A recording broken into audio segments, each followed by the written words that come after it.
business.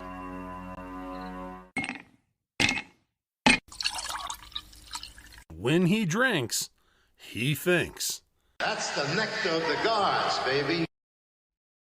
Hello, everyone, and welcome to the #1 liquid-fueled, liquid-lubricated show on the interwebs. This is the Whiskey Musings broadcast. I hope everybody had a fun and exciting and just a great Thanksgiving celebration on Thursday, that you all got together. I know some people were unable to celebrate on Thursday, so they're celebrating on either Friday, yesterday, or today.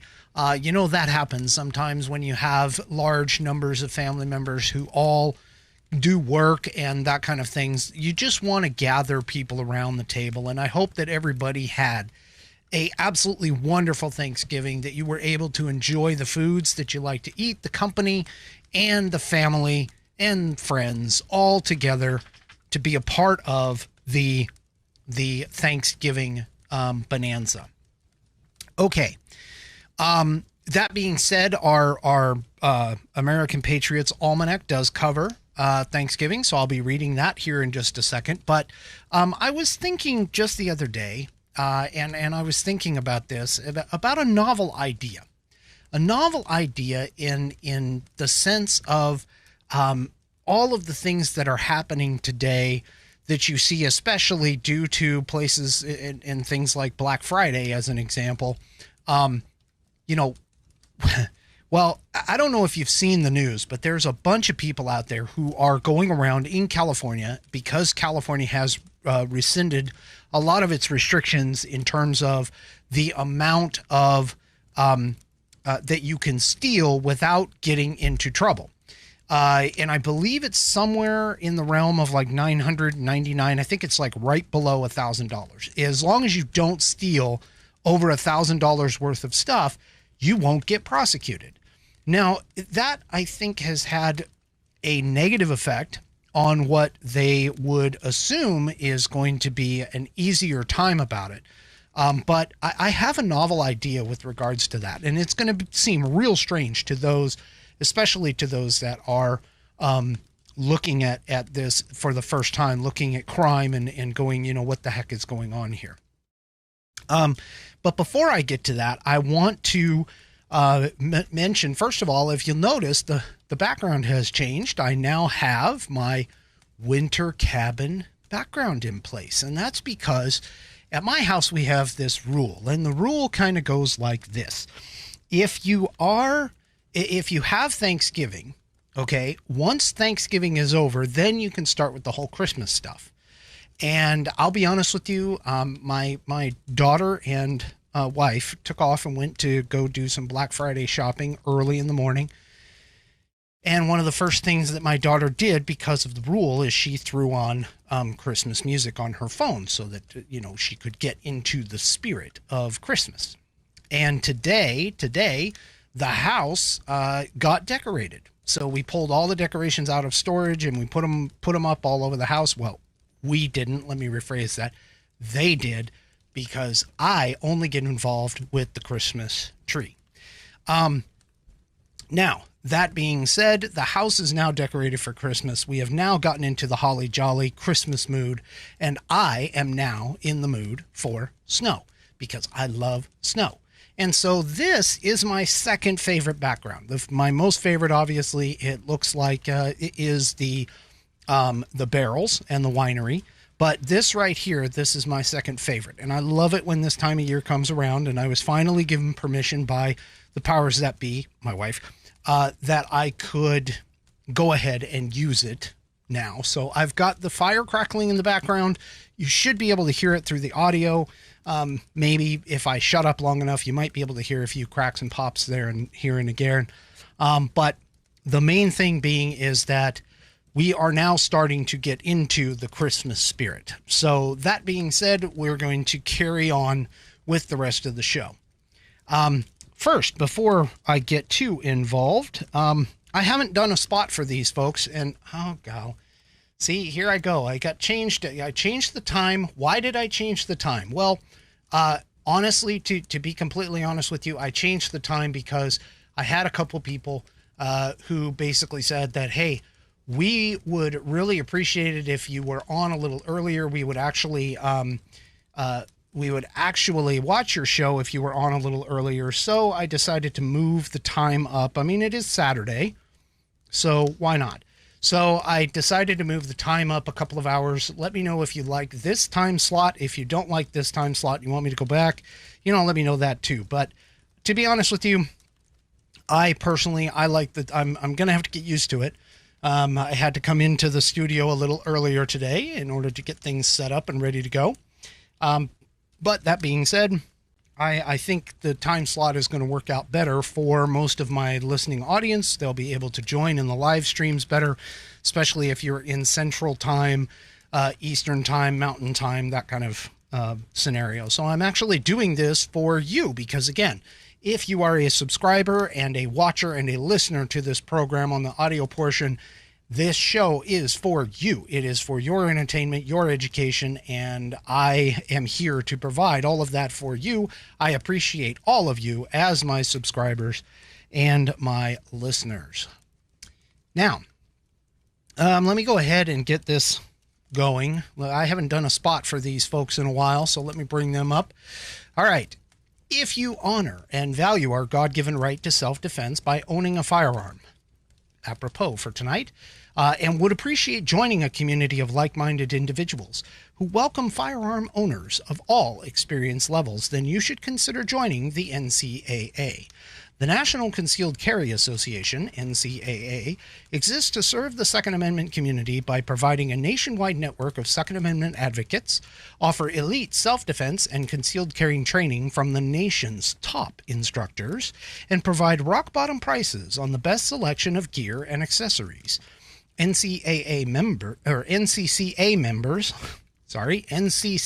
members enjoy shopping thousands of products with zero dealer markup, unlimited free shipping, and keep more money in their pockets with zero credit card processing fees.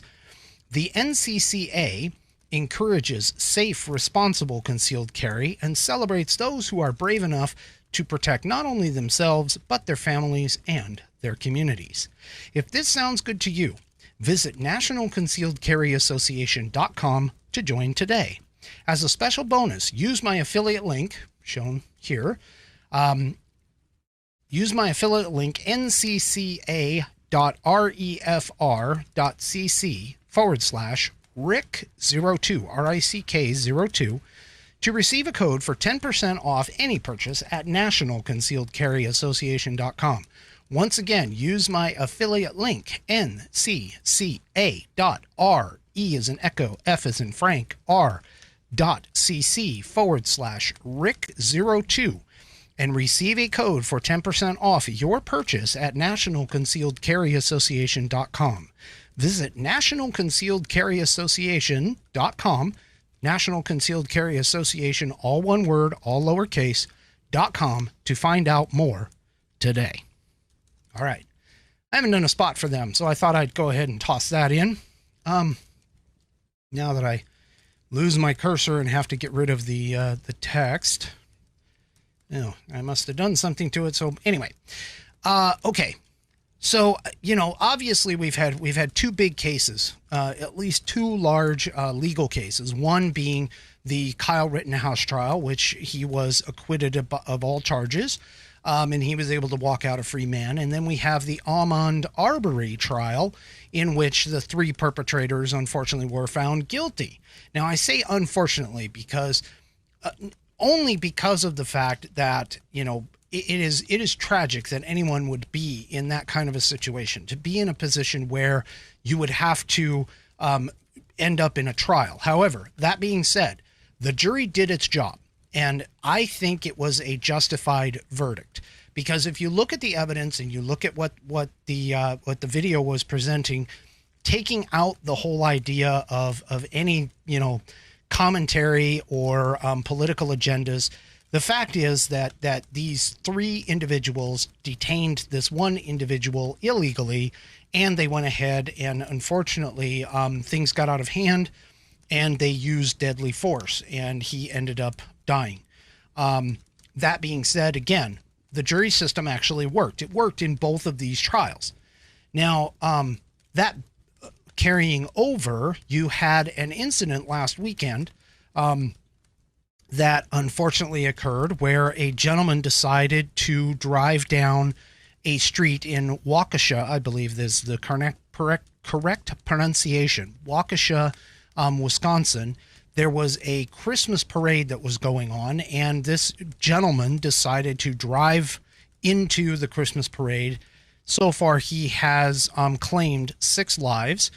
There is no confirmed reason as to why he did this. However, there is some suggestions that are coming out. I'm going to hold off for the the 72-hour period or whatever to figure out exactly what is going on with that before I carry on further. However, the crux of the matter here, though, is that this individual actually had tried to run over, allegedly had tried to run over his girlfriend. And that was why he was originally out on bail. Now, the thing about being out on bail means that you've been, you put up some sort of monetary collateral in order to gain your ability to leave jail and eventually reappear into court. That's the whole idea of bail. The funny thing about it is, though, is that this particular individual was allegedly out on $1,000 bond.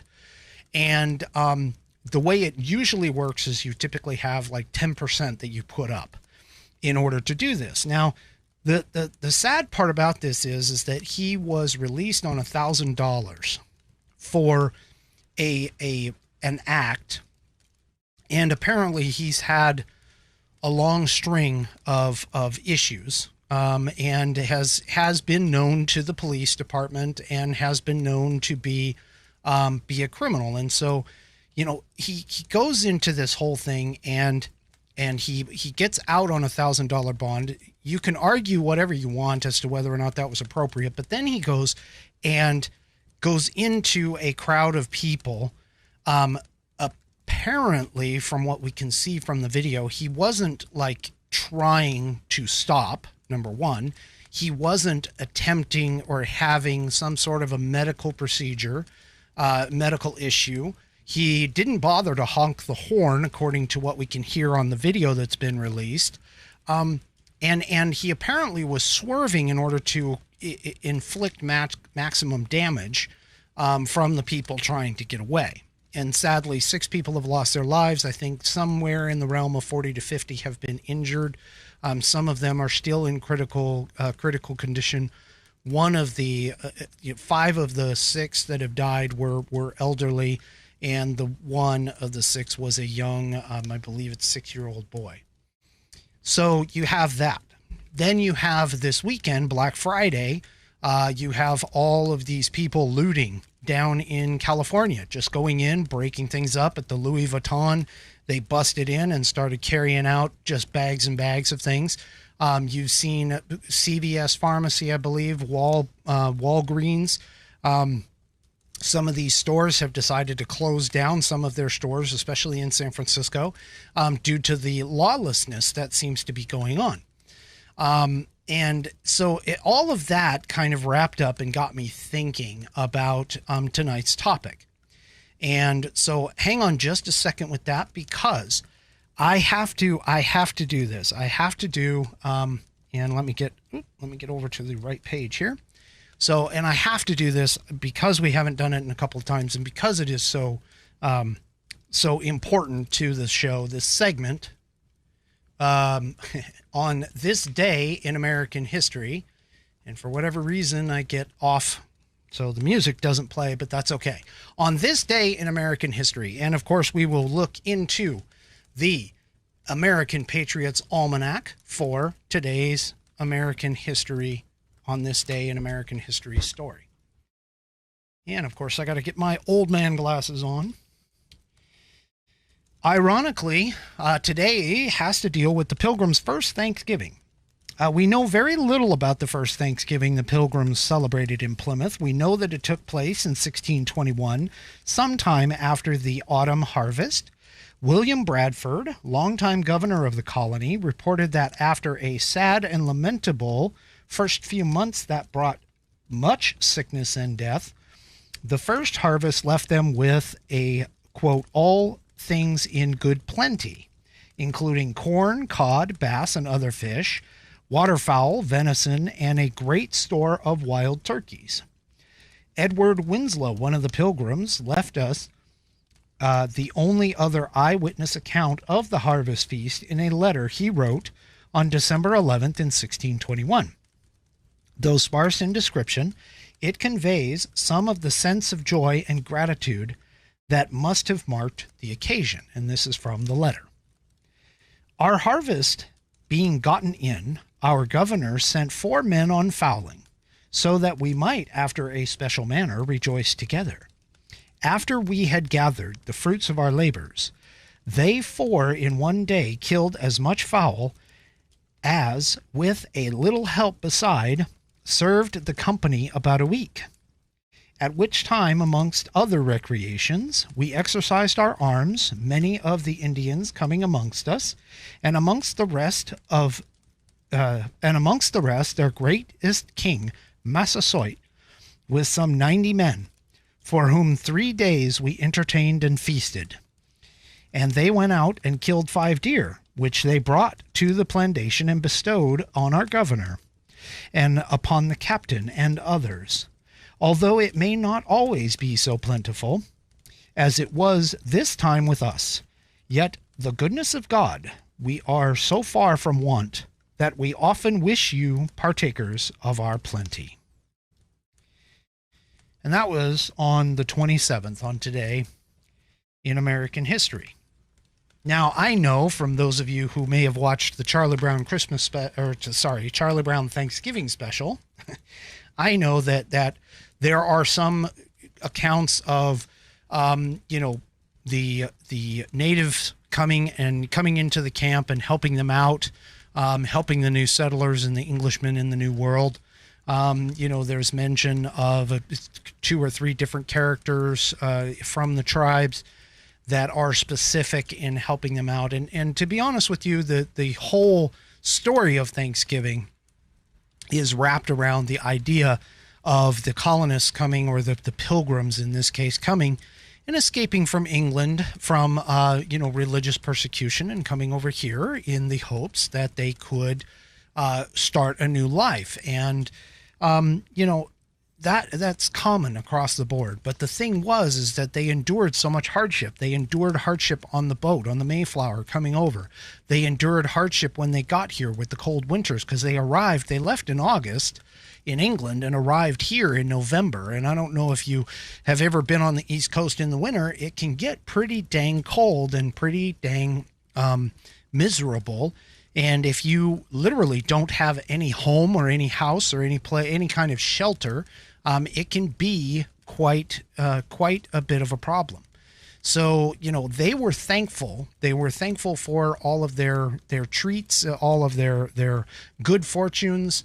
The Native Americans that came and helped them out, they were thankful for all of that. And so they had a big, bountiful harvest, and that's where Thanksgiving came from. Okay, so that was on this day in American history. Moving back into our program. All right, so here's a novel idea. You've seen a lot of things with regards to crime. I know that I've personally seen in several, accounts, legal accounts and that kind of stuff. I've seen several instances where they're talking about the percentage of increase and rise in violent crime in cities such as Portland, Seattle, Chicago, Baltimore. A lot of that is being attributed to the hands-off approach by a lot of these mayors and city leaders, that they're wanting to defund the police. And one thing kind of catches me when you're dealing with this is honestly has to deal with the fact that, our society, and I've mentioned it before on this program and I'll mention it again, but our society has moved away from the idea of responsibility and accountability. And basically what that means is that you are responsible for your actions and you must be held accountable for whatever those actions are, regardless of, the thought process in terms of your particular, whether it has to deal with your race or ethnic group, whatever, or your situation, that kind of thing. We as a society, honestly, have over the course of several years have been going away from the idea that the criminal or the person doing the offense is the one that should be punished, and we focus on the victim as like the bad guy, okay, in a lot of cases. And there's times where victims actually, if you listen to them, they'll actually feel like they've been raked over the coals, and the person doing the perpetrating has been held up and presented as some sort of a martyr. So, we have, as a society, we've kind of walked away from it. And I focus on this as in a particular category, and I'll explain that in just a second. But, the idea of not doing something or doing something bad versus doing something good realistically boils down to a very simplistic decision-making process. Is the thing that I'm doing that's bad harder and going to get me into more trouble, or in other words, going to hurt me, versus doing the right thing and doing what's good? Now, you got to think about that for a second. And here's kind of where I'm going with this. If we take this at a most basic level, so let's step back and let's take it as we're training our children. A lot of people do not agree with corporal punishment, okay? So they've gone over to the idea of putting people in the corner, okay? So you put them in the corner, you put them in a timeout, and that kind of stuff. And I'm not advocating one way or the other. But the point is that what you're attempting to do, regardless of what methodology that you're using in order to get the point across, what you are attempting to do is you are attempting to make it to where doing the right thing is easy and the wrong thing is hard. So what does that ultimately mean? Well, it means that if we make the wrong thing hard, or the results of the wrong thing hard, then it's going to be a situation where people are not going to want to do the wrong thing. They're going to want to do the right thing. And the challenge here is the fact that we have gotten away from making the wrong thing hard. And by that, I mean, a case in point, down in California, they've lifted and the dollar amount for somebody to get punished for stealing something. They've now lifted the dollar amount. So what you've essentially done is removed the device that would be used to keep somebody from getting into trouble. Same thing goes with, running off to prison. I mean, we've seen a lot of people, or a lot of our movies and stuff show the criminal element, and the criminal element, it feels that it's a badge of honor to have gone to prison and to have done a stint in the big house, per se, if you want to throw quotes up. And so our challenge here is the fact that we have, as a society, we have moved away from the concept that doing the wrong thing is the most difficult thing and doing the right thing is the easy thing. We got to make it so that, because nobody wants to do anything hard. I mean, let's face it. We don't want to do things that are hard work. We don't want to do things that are difficult to do, because, at times you tend to back off. I mean, look at something like a video game. The video game has the concept and the mindset in terms of the psychology behind it is you want to make it difficult enough to make it interesting, but you don't want to make it too difficult, because if you make it too difficult, you get what's called the rage quit. And so what ends up happening is, as a game designer, you have to balance this fine line to make it to where it's rewarding in the work to gain the end result. But at the same time, you don't make it too difficult to the point where somebody doesn't want to continue down that path, because you don't want the rage quit. You want the person to stay active and involved, but you don't want to make it so hard that they give up because they just can't make it work. The same thing goes with things like escape rooms. You want to put the clues in to make sure that the clues are just difficult enough to make it interesting and fun, but not so hard that people can't finish it off, that there isn't at least some people, roughly, 40, maybe 30, 40%, that can finish it off, because if you make it too hard and too difficult, then nobody will want to play it after a while. Okay? It's kind of like, if you think about here's another example. Think about tic-tac-toe. So tic-tac-toe is a game that a lot of people play. You learn basic strategy. You learn basics in terms of understanding where to put the X's and O's, depending upon who's in charge, in order to be able to win the game. But after a while, tic-tac-toe tends to be a bit of a problem. And especially as you start moving older and older and older, because you start realizing that there's only a finite number of ways that you can actually win it. And at the same time, that finite number of ways to win it has a finite number of ways to block it. And so pretty soon, what you end up with is a consistent series of cats games, and it becomes boring because there is never the reward at the end. There's never the elation of winning the game anymore, because everybody knows how to play it. Everybody knows all the infinite numbers, or the finite numbers of ways to beat the game. And so it becomes, mundane. And that's why people move away from those kinds of games. They're fun to play when you're a kid and you don't know all of the things. But then as you get older and you start to realize there's certain pathways and certain ways to win all the time, that's when you decide that you no longer want to play it. And so, again, tic-tac-toe, you're making you're making it so that there's no reward at the end of the factor. Now, in terms of relating this back to crime, you have criminals doing criminalistic behavior. But the problem is that when they go and get booked, they get a slap on the wrist. They get released early. They get released quickly. I mean, here's an example. Down in Seattle, the statistic has been shown that the average car thief will steal and get caught at least 12 times before anything actually gets done. Now, you look at that and you think, oh my gosh, somebody can go and get caught 12 times before they actually do anything. And that's true. And you're looking at that and you're going, holy crap, why would it make it? Where's the deterrent there?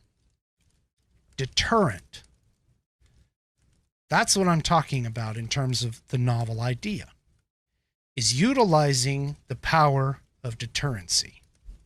Now, somebody would ask me, okay, well, what is the power of deterrency? All right, pretty simple. Okay. World War II occurred. The Japanese attacked Pearl Harbor. And everybody keeps wondering why did you only attack the islands in terms of Hawaii and not come over to the mainland and start attacking the mainland? Well, reportedly, one of the generals basically of the Japanese said, we can't attack the mainland because there would be a rifle behind every bush. A lot of people say the reason why America has never been attacked on our own home soil since, the Revolutionary War or the War of 1812 has to deal with the fact that we do have the Second Amendment. It's that power of deterrency. It's that power to make it to where, hey, we already know that we're going to have a problem. We're going to make the wrong thing more difficult and the right thing, which is don't attack, to be easy. Now you start taking that away. We can move it into, let's move it into the Cold War. So back in the 80s, there was a Cold War, and it had to deal with nuclear armaments. And we started a race between us and the Russians. And a lot of people are looking at it, they're like, oh my gosh, how many times do we have to kill the whole world many times over? But that wasn't the point. The point wasn't how often or how much it would take to destroy the world multiple times over. The point was to deter your enemies from actually doing what it is that you don't want them to do, which is attack you. And protect yourself. We see this a lot in terms of things like, making walls, the Great Wall of China as an example. So the Great Wall of China was built in order to keep China's enemies out of China, and it was built as a deterrent. It was hard to get over the wall. It was hard to get through the wall. And so you had a power of deterrency because nobody wanted to go and attack the wall. Honestly, it was too difficult to overcome, too difficult of an obstacle to overcome. And so I have a novel idea when it comes to crime here in America. What we should do is we should institute or instigate, again, the power of deterrency. We have got to make it to where it is the wrong thing is more difficult than the right thing. And honestly, what does that mean? Well, it means that we start actually enforcing the law. Start actually enforcing the law. You know, Rudy Giuliani actually had, when he came into being the mayor of New York City, there was an issue. They had rampant crime. And that was one of the reasons that he ran, and one of the platforms that he ran on had to deal with cleaning up the city. And he had a philosophy, and Dan Bongino actually brought this up, but he had a philosophy which basically went something like this. If you arrest the person who is jumping the turnstile to get onto the train, then chances are you are arresting the same person who later on down the line would be the one who would hold somebody up at knife point and steal, you know, their wallet, their money, or even worse, stab somebody. And so the idea was to prevent the lower, lesser crimes and arrest those people and take them to jail. Because at the same time, the person who was willing to do that would also likely be the person who was doing the more heinous crimes, the more troublesome crimes. And believe it or not, it actually worked. It worked because what you ended up doing is you ended up making it so that the criminal element realized that, hey, if we're going to jump the turnstiles, now all of a sudden we're going to get stuck. And so what you do is you make it harder and harder to commit even lower level crimes in order to make it so that you get rid of the lower criminal element. Because let's be honest, if somebody's willing to go and jump a turnstile, okay, what honestly is preventing them or getting them to the point of going after murder? Well, or even just average pickpocket, stealing, thievery, assault and battery. What is to stop them once you allow them to do something, do one thing, lower level thing? What is to stop that person from taking the next step? If you think about it as kind of like the whole bully idea.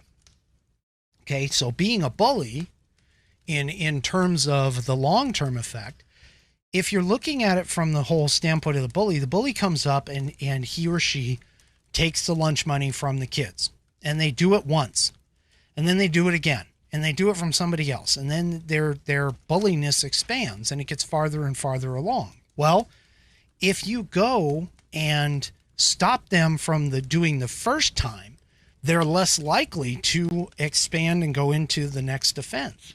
And especially if you hit them hard on the first one. And I don't mean like physically beating them up, although in some cases you could say that, yes, that is a viable option when it gets to that point. Physical altercations are not necessarily always the best way to go. Typically, that's the last thing that you want to do. But the simple fact is, if you make it harder and harder for that person to do the lower level stuff, you're going to make it so that the upper level stuff just naturally filters itself out. The power of deterrency is great. And a lot of people talk about corporal punishment here as an example. When I grew up, even just the idea that my principal could paddle my behind with the paddle that he had, I mean, it was like a 1x6 with he or she, because I had both. But it was like a 1x6 piece of wood, and it had holes bored in the center. And the power of deterrency can be a psychological thing, or it can actually be a physical thing. The point being is that you saw that, and they prominently displayed it in the window. And basically what it served as is it served as something that made us, the kids, think about what it was that could be done to us. It didn't have to be that they actually physically did it, All that had to happen was just the psychological effect of, oh, wow, if I get in trouble, I might get paddled by that thing. And honestly, I mean, paddling, you can argue both ways, but it doesn't matter what that I'm talking about paddling. What I'm talking about is the psychological or potentially physical effect of the power of deterrency. And occasionally, if you want to gain that power, if you want to gain that deterrent, you do have to resort to sometimes a physical means. But the point here is that if you make the wrong thing hard and the right thing easy, it becomes less and less of a difficult choice for the person making that choice. Because what you're doing is you're implementing the power of deterrency by placing it as something difficult in front of them to keep them from doing the wrong thing, to keep them from doing something that essentially is bad. And this is important. But this is something that, I mean, in terms of responsibility and accountability, how does this tie in? Well, again, we have to look at not the victim, but the perpetrator. And that the perpetrator did something bad, and we need to make it harder for that perpetrator to actually do it. Okay? Here's another case in point. Okay? You're dealing with, let's say for an example, you knew you're a pickpocket, okay? And you knew that every single person, or maybe not every single person, but you knew that somewhere within this field of people, there was a rat trap in a person's pocket. And that rat trap was set to snap on your fingers the minute you picked the pocket, causing you physical pain. Okay? Now, being honest, do you think that the reward, knowing that you're only going to get a few dollars for that snap on your fingers, possibly hurting your hand, lightly hurting your hand, or potentially even breaking fingers? Okay, because I don't know about you, but I've seen rat traps. They snap hard, okay? But if you knew that there was one somewhere in that crowd, you would be ideally less likely to want to go and pick pockets, because you wouldn't know, you would have no idea which pocket that rat trap was actually in. And you would not know which pocket you would get hurt by. And so the idea of not wanting to get hurt institutes the power of deterrency in the action of going and doing the pickpocketing. Now, there are people who just, they flat out don't care. I mean, they would just go ahead and do it anyway. And for those people, we would have to figure out a different way to work it. But for the general public and general idea is that if you knew for a fact that the punishment was worse, potentially worse than the crime itself, and the risk was much higher than the reward, then you have instituted the power of deterrency. Back in the Old West, they used to hang horse thieves. It wasn't a matter of whether you got caught, because chances are, you might not get caught. You had a much larger percentage where you couldn't get caught. But if you did get caught, the possibility existed that if you did get caught stealing somebody's horse, that you would end up hung without a trial, without a jury or anything else. You would just get hung as a horse thief. And it was that power of deterrency that kept a lot of horse thieving relatively to a minimum. Now, it didn't say that it didn't happen, but it kept it low, and it made it a lot less prevalent. And that's what I'm talking about. So this is a novel idea here that maybe we should enforce the laws that we have and give them the maximum sentences when they're convicted. Now, I'm not saying that we should go and, change our laws in terms of the whole idea of the innocent man being proven guilty first. All of that can stay into place. But the fact of the matter is that if you make the punishment worse and much worse than the crime itself, it wouldn't take long for the criminal element to figure this out. Kennesaw, Georgia, I think it was Kennesaw. It might have been some other place, but there's a place in Georgia and a place in Alabama. They were high on the list of towns that had basically violent crime. They were, on multiple years, they were like in the top 10, let's say the top 20, just for safety's sake, in terms of the FBI's listing of towns in America that had problems. Now, what did they do? Well, the towns got together and they created a law. And the law basically stated that if you are a homeowner, at least one person in that house had to own a weapon. And by weapon, I mean gun. They had to proficiently own the gun. They had to have it within their house. Now, they didn't make it mandatory across the entire group, but they basically said that it would be the law that you would go and get and have a gun in your home. Well, it's kind of interesting, and the correlation, and correlation I know does not necessarily mean causation, but it was interesting to see the statistics for those two towns drop. And they dropped off not just like by 10% or 20%. They dropped off drastically. And the reason being, some suggest, and I tend to agree, is the fact that the now criminals knew that regardless of what door they go in, they actually knew that they had a potential, a high potential, that they were going to run across a homeowner who was armed, and that person might be willing to go ahead and shoot them and potentially take their life for it. That's an example of the power of deterrency. And that's what we need to be able to implement here, not only in terms of criminals, but definitely in terms of our daily lives. Now, somebody looks and says, oh, well, the whole Kyle Rittenhouse thing, you can argue with me all you want as to whether or not, he did self-defense or not. I'm going to tell you the jury of his peers acquitted him and found him not guilty of all those charges. Okay? But I guarantee you that part of the reason why there wasn't a wide mass rioting and looting has to deal over the fact that all of a sudden, now it's not just free reign anymore. Now there's a bit of fear that maybe somebody might do the same thing that Kyle Rittenhouse did and actually defend themselves. Now, it's sad that those gentlemen lost their lives, those two gentlemen, and that other gentleman got maimed.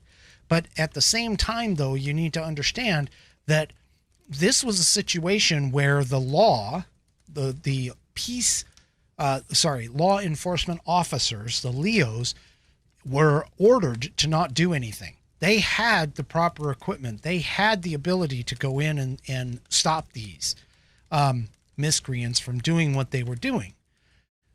Unfortunately, they didn't. They decided to take the wait and see approach. They decided to let these people blow off steam. And honestly, I've been an advocate for this. If you have somebody who decides to break the law, the only way to stop the next person from breaking the law is to make an example out of the first person that broke the law, provided that they actually did break the law. Because again, you have to understand that peaceful protest, and this is the key. In the First Amendment, it says peaceable assembly. And that's the part that is the important part, is the idea of peaceable assembly. So getting together and marching and holding up signs, that's a peaceable assembly. That does not have anything to do with destroying property or anything else. Once you pass that threshold, you have now gone from being a First Amendment advocate into criminalistic behavior. And it's that law, that line that needs to be drawn for those types of people. The same thing goes with these looters and rioters. These looters down in California. Do you honestly believe that if they knew that not only would they get caught, But if they did get caught, they would get a maximum fine or a maximum sentence that they would at least consider not doing it. And especially if we were able to attain a specific conviction rate, such as like the Japanese have. I mean, if you commit a crime in Japan, you're almost 95% assured that you're going to get caught. Now, we don't have quite that record here. I don't know what the actual stat is.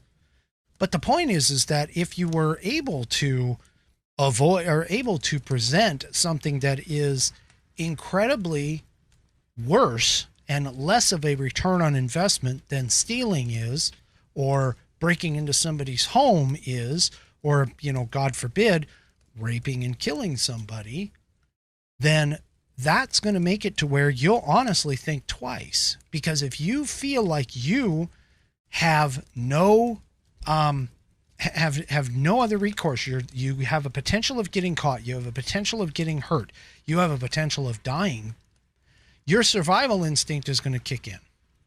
And so this is the idea. We need to institute the power of deterrency. And this is not going to be something easily obtained, because a lot of people are going to be like, well, you can't treat a criminal that way. I'm sorry, but once they become a criminal, honestly, in the American system, once you've been convicted of a crime, you forfeit all of your rights as a citizen. You can no longer walk around free. You go to prison. You get told when to get up, when to shower, when to when you can have free time, when you do whatever it is that you do. Now, the idea of the prison system is to rehabilitate people, and certain people do get rehabilitated, but there's also those that don't. And for those that don't, then the second time they get caught, hey, 3 strikes you're out makes a interesting version of punishing criminals and criminalistic behavior. But we need to make the punishment much worse than the crime itself. And we need to start focusing, believe it or not, on some of these lower level crimes. And I'm sorry, but this idea doesn't involve lowering the amount of police presence in places. It actually involves increasing police presence in places so that you have a better chance of catching somebody in some sort of a low level crime.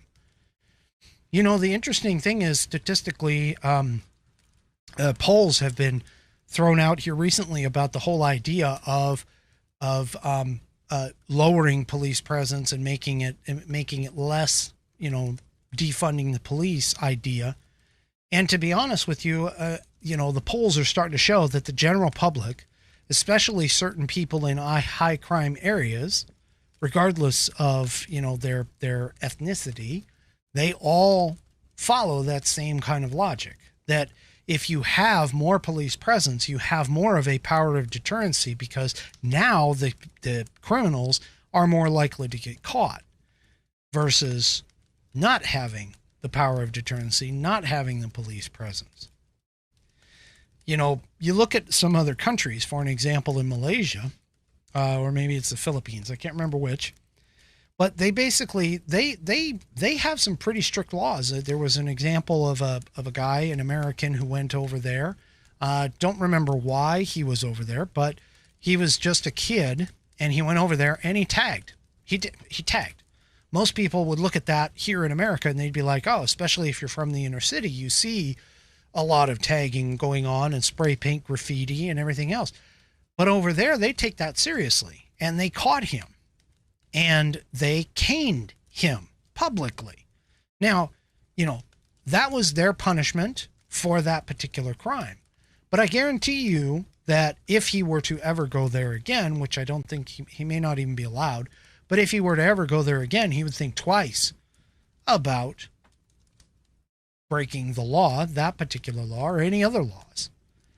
I mean, they're maybe it was Singapore. I can't remember. I can't remember. But I do know that that there are countries out there that do these kinds of things, and they make the punishment much worse than the benefit of actually doing the crime.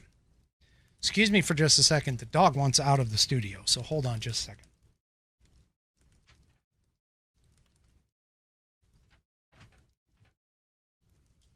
See, you get to hear the crackling of the fireplace in the background. But anyway,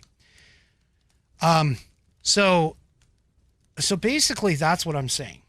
Is I'm saying that we need to get to a point where we actually start not only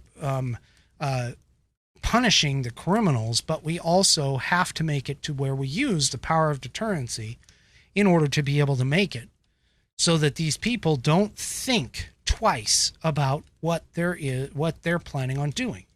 If you don't enforce property crimes, that could elevate further and further. I mean, if you don't sit here and enforce things like just stealing, just plain basic stealing of somebody's car or property period, then you allow that person to think, hey, if I'm not going to get punished for this, I can get better stuff by breaking into somebody's home. And so they go and they break into somebody's house. And then maybe they do something even further. In the heat of the moment, they may not be intending on doing something, but they do something in the heat of the moment.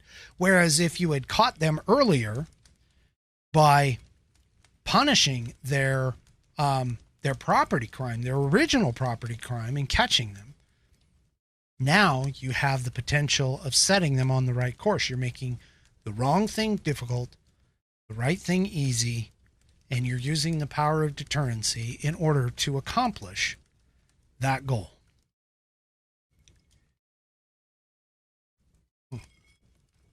And honestly, that's my final Whiskey Musings thought for the evening. Thank you very much for joining. Let me know, please. Let me know. I've been flashing my social media all over the place here on the entire diatribe. Let me know on social media. Do you like the new time change? You want me to keep it? I know some people do. But let me know. Let me know in the comments. If you haven't subscribed and you do appreciate what I am bringing to you, please subscribe. If you prefer YouTube, go ahead and go with YouTube. But I'll be honest with you, I'm kind of flying under the radar with them at this point, just because of my subscription count. So if you can subscribe on my Rumble account, please. Rumble is the free speech alternative to YouTube, and YouTube unfortunately may end up coming around and canceling me or silencing me. So do me a favor and just focus on Rumble. Go to rumble.com/Whiskey Musings. It's free. It's free to subscribe. And once you're over there and subscribed and everything else, then obviously I live stream on Rumble as well as YouTube. You can also follow me on Facebook. You can check out my Twitter account, my Gab account. I'm also on Locals, wmbfans.locals.com. I post free stuff over there. Eventually, I might get into a subscription model where I give you behind-the-scenes backstage looks, but I got to kind of see more people subscribing or more people signing up for the Whiskey Musings broadcast fans, WMB fans. .locals.com. For those of you that are interested, I did try. So here we're going off the rails for a second, but I did try the pecan cheesecake recipe. You do have to try it. If I'm like I said on the program, last week's program, I am a cheesecake purist. I like New York style cheesecake. It is pure, just plain cheesecake, but I will have to say, this does come in at a close second, and I didn't even do the entire recipe. That there is a caramel topping that's supposed to go along with it, apparently, that we just didn't bother doing. But the cheesecake, pecan cheesecake, it tastes a lot like a pecan pie. It's really good. Do yourself a favor, check that out. Check out the last week's episode. Get into some of those recipes. That was a recipe by the Captain Unicorn guest host from last week. Otherwise, enjoy your weekend. I appreciate you stopping by, taking the time to listen. And again, as always, please do subscribe, and we'll see you all next week on the Whiskey Musings broadcast. Good night, everybody.